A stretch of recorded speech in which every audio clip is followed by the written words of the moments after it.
What do psychoanalytic critics say about The Winter's Tale? And this week we're moving along. We're going to stop reading OG. We're going to stop reading OG psychoanalytic critics and psychoanalysts. Put that behind us and read more of. From now on, we're going to read more contemporary criticism, including people like Juna Bloom, who's very much in the middle of an active and productive career. Who is not somebody who is retired, is deceased, etc., but someone who's active right now, a working Shakespearean. What did the tradition preach for the last 100 years? Three basic things. First, and this starts with Otto Rank. Otto Rank, spelled Otto Rank.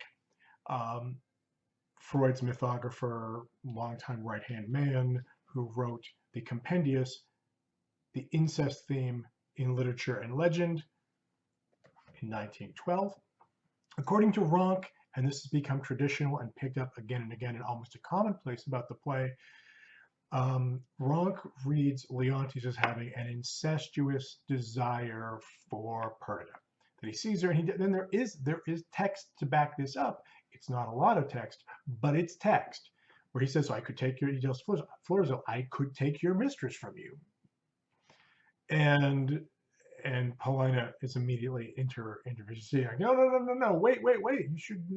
She couldn't replace your wife. Okay, and and Rank will even go further to say that remarrying Hermione, which is essentially what happens, kind of going back to Hermione, the former statue, the statuesque Hermione, is here not a return to desire for Hermione, but merely a kind of rechanneling of the incestuous desire for Perdita, who looks as a younger version of the mother. And according to Rank, okay, we get Leontes to settle for this substitute for the one he really wants.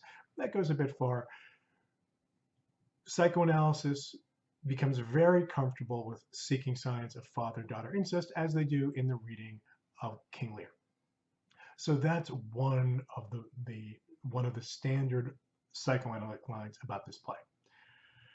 The second, in general, there's the normal sense that you kind of move towards psychomachia, trying to read certain characters as aspects of others' minds. So you might read Paulina as like part of Leontes' own consciousness. So we have a protagonist like Leontes, and other characters represent elements of his own psychology.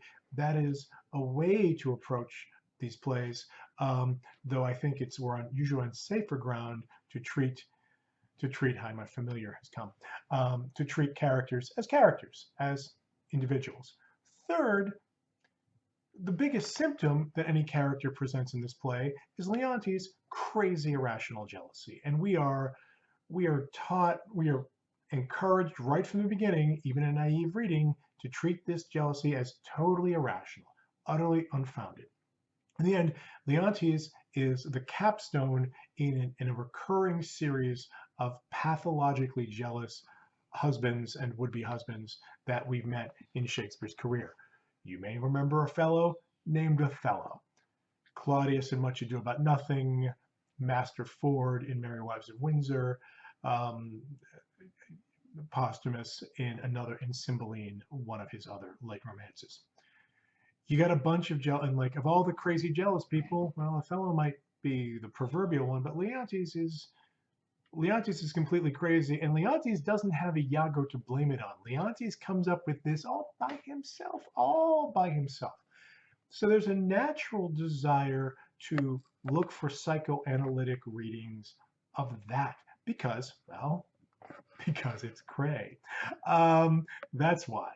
So, my cat's tail is going to pull my microphone askew. All right, that's what's going to happen right now. Okay, thank you, teaching assistant, you fabulous creature, you.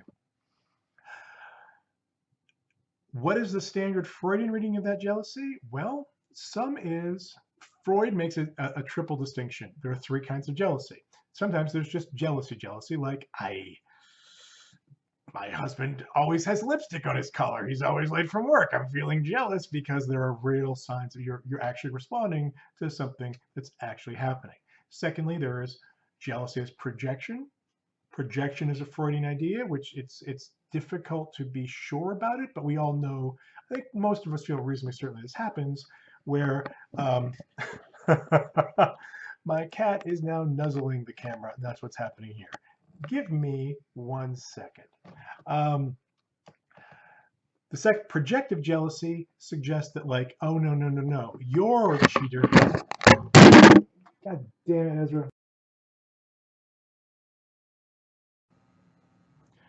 In any case, projective jealousy is the scenario, anecdotally familiar to many of us, when someone who themselves wants to be sexually unfaithful projects that desire onto the partner. I say that I am obsessed with the idea that you are going to cheat on me because I want to cheat on you. Now, this kind of reversal, being very confident with this reversal, is a kind of Freudian move where he can reverse anything and make anything say anything he wants.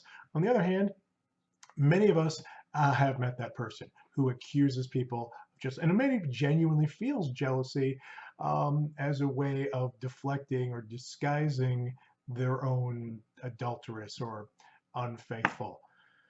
Have I met someone like that? I decline to state. But as Marlo said, that was in another country. And anyway. The third scenario, and this is where Freudianism really gets excited, is the idea that Leonti's jealousy is fundamentally not about Hermione, but about Polixenes, that it disguises his own repressed homosexual desire for Polixenes. Now, we're creating the idea of repressed emotions in a character who doesn't actually have an unconscious, who doesn't have a full human psychology, who's just a character. But this is the kind of thing, this is also a traditional Freudian reading, that on some level or another, this is about Polixenes, and that gets troped as homosexual. Classic psychoanalysis is bedeviled by its strange ideas about homosexuality and its own ideological homophobia. On the other hand, queer theorists and queer psychoanalytic critics, of whom there are some, quite a few, have sometimes taken this and run with it. So that's the kind of tradition that is inherited. You'll notice that there's very little discussion here of Perdita or Florizel. They are not, there's no one in this play who wants to sleep with a member of the older generation. There's no one who seems murderous or violent towards the older generation, unless you take the desire to get married without the parents' permission as a kind of Oedipal violence. But that is totally generic. Florizel and Perdita are totally generic comic lovers. They derive from the new comedy tradition. What's the new comedy? It was new in ancient Athens. It's old. And hence all the Roman comedy tradition, the marriage plot, they're two young people who are really sexually interested in each other, in their age peers, and the parents are just an obstacle for that. Perdita and Florizel are deeply conventional characters, especially in their erotic life, and their conflict with Polixenes is the standard bog issue comedy conflict. They all do that.